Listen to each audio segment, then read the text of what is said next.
पुण्य का प्रताप है, मेरी माँ के पुण्य का प्रताप है, सरजू माता के पुण्य का प्रताप है। यहाँ भगवान विश्वनाथ यहाँ बैठे हुए हैं। सरिया गांव में एक शिव मंदिर था, माननीय राजेश त्रिपाठी जी ने यहाँ सामने की तरफ, आप सबको मालूम है, बहुत बड़ी शिव स्थली भी बनाया है, बहुत अच्छा शमशान का स्थान भी बनाया है।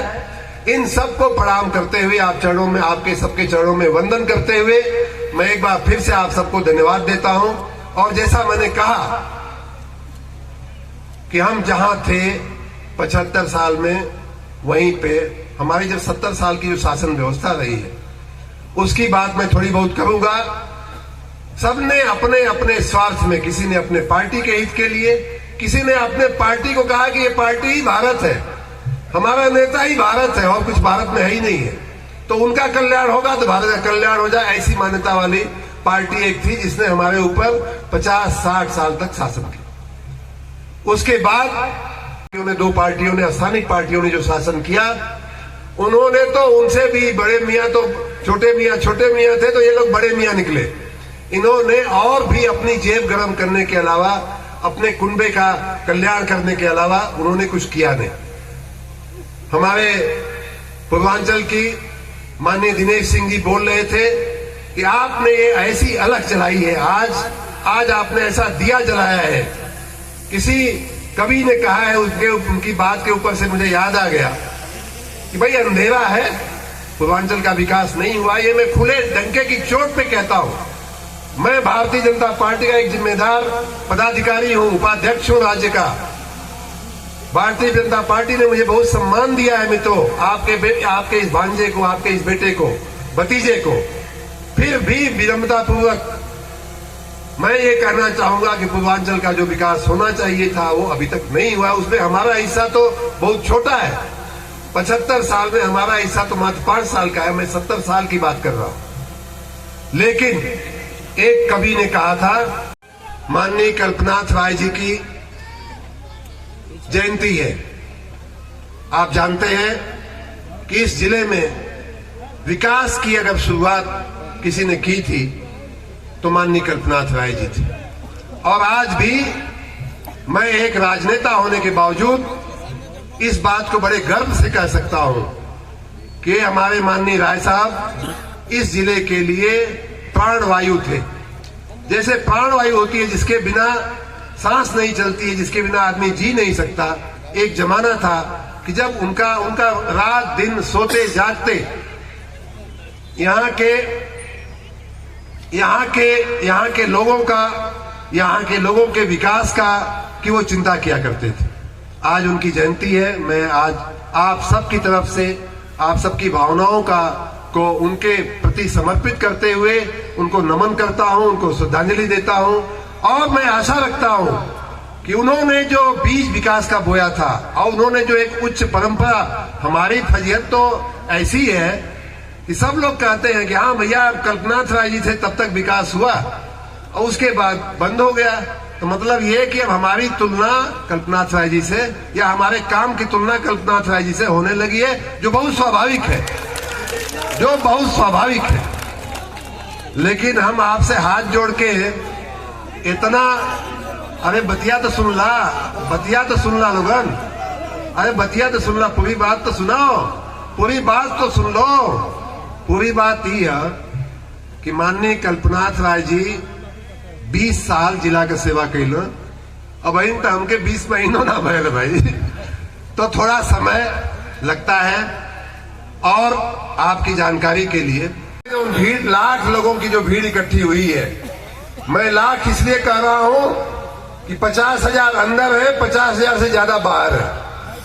और मैं अगर ये बाउंड्री नहीं होती, तिवारी जी और माननीय गण, ये बाउंड्री अगर इस कॉलेज की नहीं होती तो यहां से लेकर के घोसी तक, जो लगभग यहां से 20-25 किलोमीटर है विजय जी, 2 मिनट का 25 किलोमीटर तक आपको कि भाई साहब अब जल्दी करिए, अब जल्दी आने का करिए। सुबह में हमको कहिए था कि आराम से आइएगा, कोई जल्दी नहीं है, अभी भरने में लगता है टाइम लगे, पता नहीं भरेगा कि नहीं। कार्यक्रम हम लोग आयोजन करने का सोच रहे थे। उस समय यहाँ मऊ जिले के जो राजनीति के जानकार लोग हैं वो हमारे लोगों को धमकाए डराए कि भैया ये फील्ड तो कभी भरी नहीं है, इतनी बड़ी सभा तो कभी इस फील्ड में हुई नहीं है, यहाँ तो खाली खेल कूद बच्चे खेला करते थे इस इंटर कॉलेज के, विक्ट्री इंटर कॉलेज के। हमने जो छोटा मोटा शुरुआत किया है उसकी थोड़ी बहुत चर्चा हुई भी। मैं 14 जनवरी को भारतीय जनता पार्टी में शामिल हुआ, 5 फरवरी को मैं एमएलसी बना और उसके 1 महीने बाद हम लोगों को बताया गया कि एमएलसी का जो विधायक निधि होती है, विधायकों की जो निधि होती है वो जारी की जाएगी, जारी कर दी गई। तो कुल मिलाकर के 8-9 महीने का काम करने का समय मिला हमको। उस समय के दरमियान लगभग 500 करोड़ रुपए की योजनाएं हमने अपने विधायक निधि तो 3 करोड़ की होती है, लेकिन 500 करोड़ रुपए का, चाहे रास्ते का काम हो, चाहे अस्पताल का काम हो, चाहे बिंद टोलिया में बाढ़ रोकने की दीवार का काम हो। एक बार हम बिंदटोलिया गए, वहां बड़ी बाढ़ आई थी, लोगों ने कहा कि भाई साहब तो 25-30 घर गिर गए। मैं गया तो मैंने कहा कि भाई नहीं, यहाँ बनवाया जाएगा, और बनना अब उसका प्रोजेक्ट शुरू हो गया है। तो ऐसे तमाम काम थे, चाहे रोड का हो, चाहे रास्ता का हो, पुल का हो, चाहे पुलिया का हो, चाहे दवाखाने का हो, ऐसे सारे काम हाथ पे लिए गए हैं। उनमें से कुछ कामों का आज या तो लोकार्पण किया गया है। मुझे बहुत खुशी है, यही पकड़ी गांव में उसी 8 में लोग इस कार्यक्रम से जुड़े हुए हैं और मैं भविष्य में यह भी चाहूंगा कि उनकी उस शक्ति का भी उपयोग होगा और मऊ जिले में इसका भी 10 गुना कोई सभा स्थल बनेगा और जिसपे हम सब मिलकर के एक बहुत बड़ा जनसंवाद आने वाले दिनों में करेंगे, ऐसी मेरी इच्छा है। और तब शायद हम अपने सभी मित्रों का, सभी सहयोगियों का ये जो जनसभा है, माननीय गण और भाइयों बहनों, माताओं, ये मात्र 10 दिन का परिश्रम है हमारे कुछ साथियों का। उसमें भी का विद्यार्थी रहा हूं, जानते ही आप लोग, राजनीति शास्त्र जो पढ़ता है उसमें समाजवाद और पूंजीवाद ये सब पढ़ाया जाता है। मैंने राजनीति शास्त्र पढ़ा भी है और इलाहाबाद यूनिवर्सिटी में 1 साल पढ़ाया भी है। दोनों ही स्थितियों में समाजवाद की ऐसी परिभाषा मैंने कहीं नहीं देखी, न पढ़ी है। पूरी दुनिया का साहित्य मैंने समाजवाद का पढ़ लिया, लेकिन ऐसा समाजवाद कि जो भी खाली प्लाट हो हमारा है, ऐसा समाजवाद आपने कहीं पढ़ा है किसी ने? आप पीसीएस बनने के लायक हो या ना हो, पीसीएस जानते हैं ना, जो एसडीएम साहब आपके ऊपर आते हैं, तहसीलदार बनते हैं, एसडीएम साहब बनते हैं, उसकी जो परीक्षा होती है वो पीसीएस की परीक्षा कही जाती है। उत्तर प्रदेश के लोक सेवा आयोग में वो परीक्षा होती है। ऐसा समाजवाद कि आप चाहे आपका अंक कितना भी हो, आपने कॉपी कितनी भी खराब लिखी हो, लेकिन अगर आप उनके कुनबे से हैं तो आपको भर्ती हो जाएगी आपकी। ऐसा समाजवाद कहीं आपने पढ़ा है? नहीं पढ़ा है ना? ताली बजाइए, नहीं पढ़ा है तो। जाता है वो फैलाने का सीजन इसी सीजन में ज्यादा चलता है, इलेक्शन के सीजन में, और ज्यादा फैलता है, आप जानते हैं। एक दूसरा वायरस जो इस जिले में और पूर्वांचल में चलता है मित्रों, वो है माफियाओं का। वो इससे भी खतरनाक वायरस है। साल दर साल हमारे रोड और हमारे रास्ते और स्कूल और दवाखाने क्यों खराब है, उसका रहस्य मैं आपको बता दूं मित्रों। उसका रहस्य ये है, सरकार तो पैसा देती है रोड बनाने के लिए, लेकिन ठेका किसको मिलता है? किसको मिलता है आप जानते हैं? सारे ठेके ऐसे गुंडों, बदमाशों, माफियाओं को मिलते हैं और वो उस पैसे को दीमक की तरह 95 से 90% पैसा जो है उनकी जेब में जाता है। उस पैसे से वो अपने आगे पीछे 25-25 गाड़ियां, 50-50 गनर लेकर के चलते हैं, हमको आपको धमकाते हैं, प्रताड़ित करते हैं सामान्य आदमी को। हमारे और आपके गाड़ी कमाई के पैसे से विकास का जो फंड आता है, पूरा का पूरा फंड उनके जेब में, उनके बैंक अकाउंट में चला जाता है। ये दूसरा हमारा दीमक है, ये दूसरा हमारा वायरस है जो पूर्वांचल को खाए जा रहा है। इस बार न तो हमें जातियों के चक्कर में पड़ना है और न ही माफियाओं के चक्कर में पड़ना है।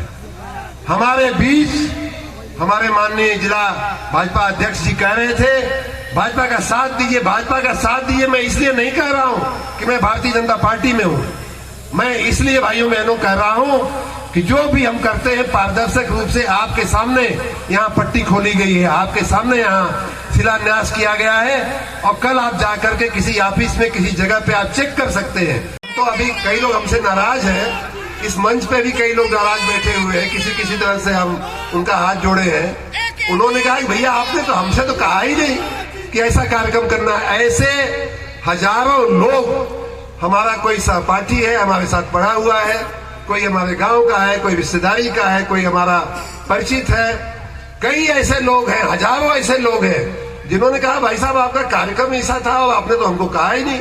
कौन आयोजक है कि हमको भूल गया, हमको नहीं बताया। हजारों लोग ऐसे हैं, और यहाँ बैठे हुए लोग भी। वो मैं बचपन में इस द्वारी घाट में, मैंने बताया मेरा ननिहाल है सरिया गांव में, यही ठाकुर गांव हो, पतनई हो, सब कुछ देखा हुआ है। निधि राय जी थे ठाकुर गांव के, और इस कोई ऐसा गांव नहीं है जिसमें हमारे 10-5 लोग परिचित नहीं हो। मैं जब आता था बचपन में, 50 साल पहले की मैं बात बता दूं, अब मैं 59 साल का हो गया। भाइयों बहनों, दुर्भाग्य की बात यह है कि 50 साल पहले जो मोटा मोटी स्थिति द्वारी घाट में हमको दिखती थी, जो घोसी में दिखती थी, दुर्भाग्य है हम सबका, दुर्भाग्य है पूर्वांचल का कि मोटा मोटा वही स्थिति माननीय तिवारी जी और माननीय गण आज भी हमको वही दिख रही है। विकास के नाम पर इस राज्य में जिन लोगों ने शासन किया, हमारी सत्ता के पहले, भारतीय जनता पार्टी के पहले 50 साल हमारा, 75 साल हमारा, इतना नुकसान हुआ है, इतना हमको गर्त में किया गया है कि आज हमें अपने मेहमानों को रोकने के लिए, रुकवाने के लिए मुझे उनसे क्षमा मांग करके हाथ जोड़ना पड़ा कि भाई साहब आपने पश्चिम में जब मैं आया था तो बहुत सम्मान दिया। वो यहीं गरजते थे और यहीं बरसते भी थे, लेकिन ये समाजवाद ऐसा कि गरजते हैं आजमगढ़ में, जीतते हैं आजमगढ़ में, भाषण देते हैं, गरजते हैं आजमगढ़ में, और बरसात कहाँ होती है? इटावा में होती है। समझ गए ना मैं क्या कह रहा हूं? विकास कहाँ होता है? विकास इटावा में होता है।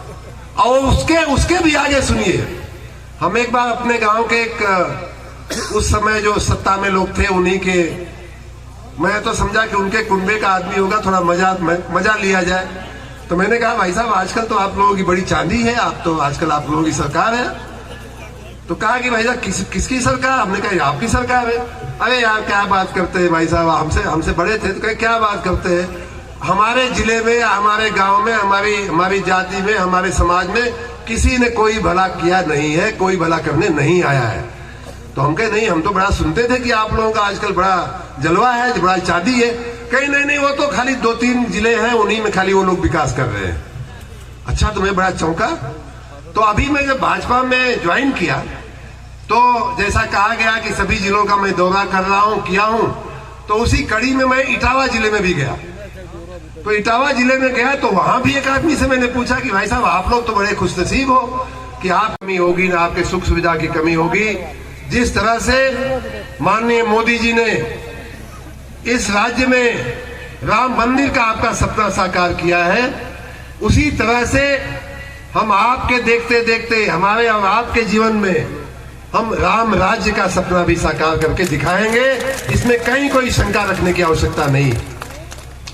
हम चाहेंगे कि आप सब आज से अपने क्षेत्र में, गांव-गांव से जो लोग आए हैं, पूरे पूर्वांचल ही नहीं पूरे प्रदेश के लोग ये बात सुन रहे हैं, पूरे प्रदेश के लोग आए हुए हैं। मैं चाहूंगा कि आप जातिवाद, धर्म के नाम पर वोट देने के बजाय इस चुनाव में विकास को आप एक एजेंडा बनाइए। आप अपने क्षेत्र के विकास के प्रति आग्रह करिए।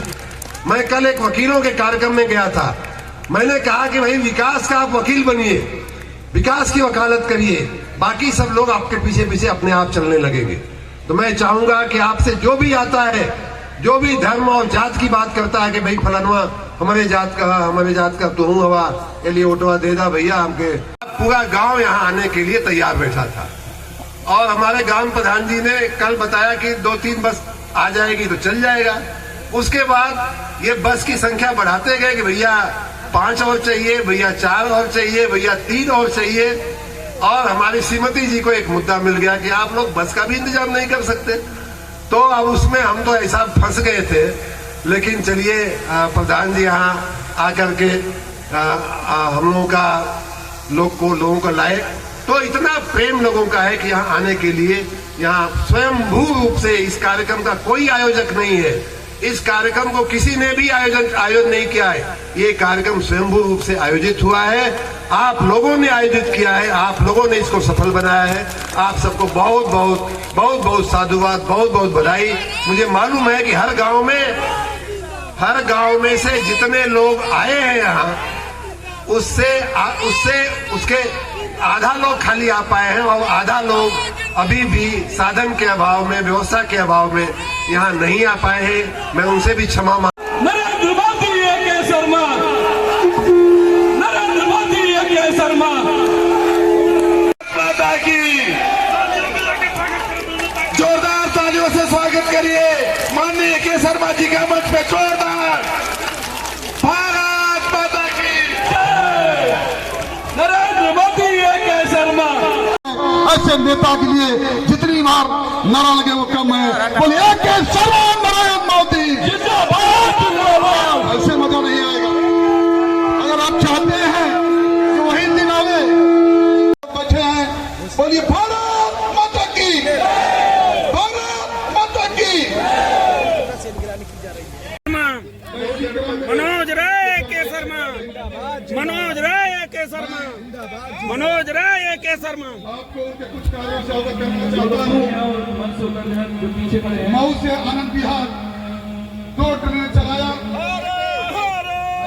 दिख रही है, उससे कई गुना संख्या बाहर में अभी आया हूँ और चलने की जगह नहीं है 5 किलोमीटर दूर रास्ते पे।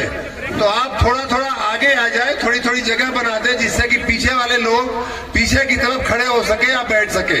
उधर बैरिकेडिंग पीछे पता नहीं क्यों कर दी गई है, उस बैरिकेडिंग की आवश्यकता नहीं, उसे खोल दिया जाए तो पीछे तक लोग खड़े हो सकते हैं। के बाद से 2 तरह के दल भारत की राजनीति में अपनी आगे बढ़े।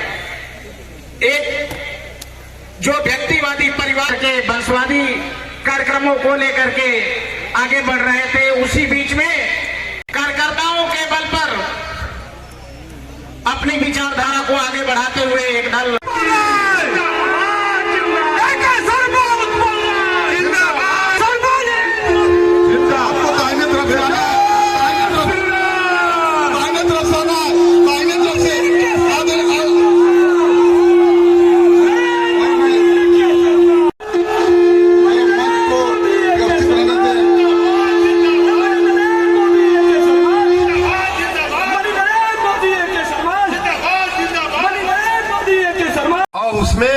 मैं यहाँ उपस्थित बहुत सारे ठेकेदार भी यहाँ उपस्थित होंगे।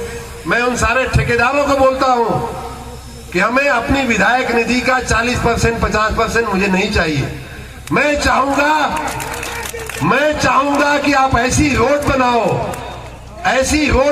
ऐसा रास्ता बनाओ, ऐसा स्कूल बनाओ, ऐसा दवाखाना बनाओ कि कम से कम 50 साल उसको देखने की जरूरत न पड़े। ऐसा मजबूत बनाओ। आप अपने घर से 2 पैसा उसमें डालो, कॉन्ट्रैक्टर भाई, इंजीनियर साहब, हमें चाहिए। और मैं चाहूंगा कि आप ये जो विकास का यज्ञ ए.के. शर्मा करने निकले हैं, उसमें आप भी आहुति दीजिए। अभी मैं परसों अपने गांव में एक अस्पताल बनवाया हूं और उसमें सरकार ने जो योगदान दिया है उसका 10 गुना योगदान हमने प्राइवेट सेक्टर, निजी क्षेत्र से हम लेकर के आए हैं। तो वही निवेदन मैं यहाँ के सभी मानिंद लोगों से, ठेकेदारों से, इंजीनियरों से, सबसे करूंगा कि देखो, आप सरकार का, जनता का, आप 1 पैसा चुराओगे, आपके घर में बरकत नहीं होगी। ये मेरा 50 साल का अनुभव है। कई ऐसे इंजीनियर, कई ऐसे ठेकेदारों को मैं जानता हूं, भाइयों बहनों, कि जिन्होंने बेईमानी की। सरकारी पैसा तक के लोग हाजिर हैं। यही है बुलंदशहर के प्रधान जी, यही खड़े थे कि यहाँ कहाँ गए।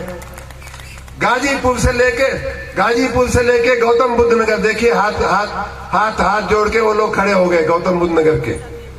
जौनपुर से लेके झांसी और जालौन तक के लोग यहाँ खड़े बैठे हुए। सोनभद्र से लेके सहारनपुर, अमर कहाँ गया सहारनपुर, हाँ ये सहारनपुर, पूरे चंदौली के लोग हैं, बनारस के लोग हैं, गाजीपुर के लोग हैं, प्रयागराज के लोग हैं, कोई जिला भाइयों बहनों बाकी नहीं है। सच पूछिए तो आपका बड़प्पन है, पूर्वांचल के लोगों का बड़प्पन है कि आप खड़े हैं 5 घंटे से, अब आपने अपने मेहमानों को यहाँ कुर्सी में बैठाया हुआ है। मैं आपको बहुत बहुत धन्यवाद करता हूँ कि आपने अपनी मेहमान नवाजी। और बहुत लोगों को तो मैंने, सच पूछिए तो बहुत लोगों को मैंने मना किया कि भाई साहब, पश्चिम के लोग, कई लोग कह रहे थे कि भाई साहब हम लोग आते हैं इतनी गाड़ियां इतने लोगों को लेकर के।